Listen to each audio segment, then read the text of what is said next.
Hey, what is up, YouTube? This is Cypher Man Jr. here with my boy Mickey. What's up? As we call him, Lucky Mickey, I guess. So, what do you got for us today on your deck profile? I got Gouki's.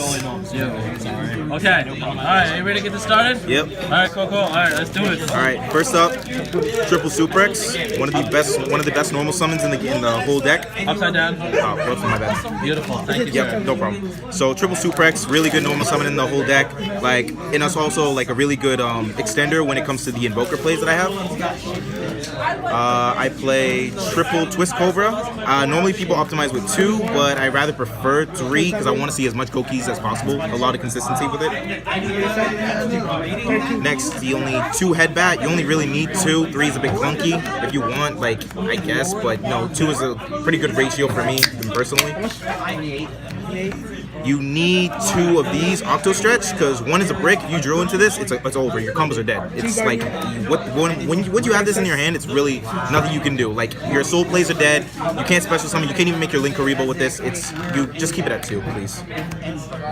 1 Bear Hug, 1 Scorpio. You only need 1 of each of these. I see people wanting multiple copies. Like you can optimize with it, but I have better luck running only 1 each because you know once of these aspects, especially Bear Hug, like you don't really get any much value out of it. Like Scorpio, I see people run 1 or 2, but keep it at 1-1 ratio. It's pretty good. And for extenders, I run triple Junk Forward. Allows it to special summon itself from your hand. It's level 3 Warrior. It's also another card target for your invoker plays. Then triple Scorpio and 1 Cobra. This engine's really good. Helps me go into if I'm either running the Brilliant Fusion engine or I'm running the Instant Fusion. In this case, I'm running the Instant Fusion engine with invoked Rajid, which I'll show you later. Only 2 Marauding Captains.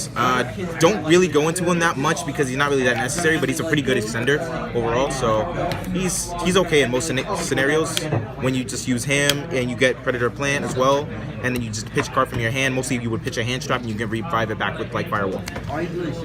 Best hand trap in the game, Ash Blossom, like hands down, and 1 Corruptor Ibbly. For spells, we run triple Call by the Grave. Best, it's just too good. This card is just so good. I love it. Everything about this card.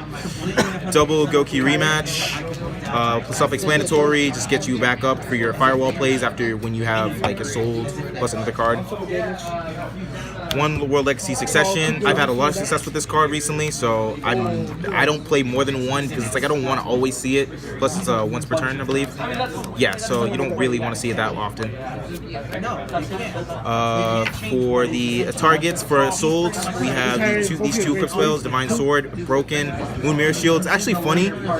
There was one time when I was playing against a Blue Eyes player, and I just put Moon Mirror Shield, and he had no idea what it did, so he just rammed into a soul like that, and I was like, you realize your Blue Eyes is destroyed right now. He's like, oh, okay. He's like, yeah. Really? Yeah, it was pretty funny. Why don't you just explain it to your opponent? I did explain it to him, but I thought people would read in this game. I'm sorry. Yeah, I was telling you. Yeah, it's 2018. 2018. Do people still read? Nobody reads. 1 Monster Reborn, 1 Soul Charge, and 1 copy of Instant Fusion for the target for Scorpio. I mean, from Cobra. For traps, we only run 4 traps, which is Phantom Knight. This one's a free warrior level 4 that you can use for your extender for your assault plays. Then for the 3 other traps I'm running is 1 Imperial Order, 1 Judgment, and 1 World Legacy Sorrow. This is really good, especially like in World Chalice, and I didn't think how good it would be. When I can just literally stop, you can stop hand traps, you can stop spells, you can stop traps, you can stop monster effects. It's really good. It's really underrated for like Gouki's. I really should see like more people play this. I think it's really a good card. Is it for that counter trap? You need a link monster to use it? You need just co-linked monsters to summon it. Other than that, it's pretty What good. Gouki is pretty much all about. Exactly. So for links, we run 1 Isolde. I really want to run 2. A lot of people give me crap for running 1, but I haven't found anybody who's willing to give an extra Isolde. One is crab. Get another. I'm trying. I'm literally trying to. Nightmare lineup: 1 Mermaid, 1 Goblin, 1 Phoenix, 1 Unicorn, and one Cerberus, as well as one Griffin. All these are just really, really phenomenal. I tend to not make Unicorn that much unless they have a problematic monster, but like my ending board normally just consists of like Mermaid with these guys. So overall, I mean, I'm thinking about cutting Unicorn, but it's still good in certain scenarios. Next up, Firewall, main bread and butter card of the deck. Without Firewall, you can't really do your degenerate loops.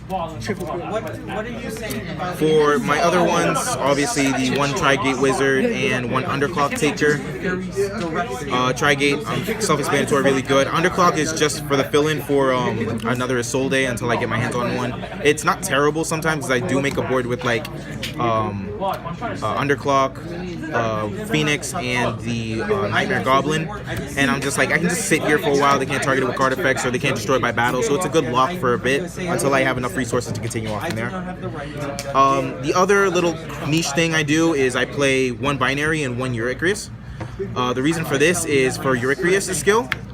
When you make her with like one Gouki, Binary, and one other Earth monster, you're able to pitch in like either one of your main 3 line of trap cards, which I would pitch in either Solemn Imperial, Solemn, or World Legacy Sorrow, whichever one I didn't draw in with the Goki's discard 1, draw 1 combo. So if in this case I'm playing against Sky Striker and I'm going first, I would immediately send this to the graveyard, pitch 3, and then after when I make Griffin off of Eurycleus and another one of my cards, I would be able to get Imperial Order back set down, face down. And then I would flip it on their standby phase. Cool, and that's the whole deck profile, huh? And the last things are the one Linkuriboh, the one Invoker, and the one Rigid for the instant fusion targets. Ooh, okay, cool. Alright, well, what deck profile is this again? This is my Nightmare Gouki deck profile. Alright, was there anything else you want to say before we leave? Can I do some shoutouts? Yeah, go ahead, go for it. Alright, shoutouts to the homie Kenton for being my favorite guinea pig. Shoutouts to the homie, my boy Uniter Flash, for also being like a really good guinea pig. Like, he's a test subject. I always do. Like, every time when I play this deck against him, he just gets tilted off the face of the air. He's like, why do you play this deck? This deck's not fun. I'm like, it's fun to me. He's like, no, it's just not fun. But shout outs to Team Tie Riders for having me on your channel. I really appreciate that. I appreciate you guys so much. And also, yeah, shout outs to Alpha Omega, best shop ever. I love the shop. Everybody in it. Cool. All right, and shout outs to you, Jordan, for having me here. Alright, cool. Well, this time from NG, signing on from Team Tie Riders. Always like to subscribe, and we'll get back to you all later.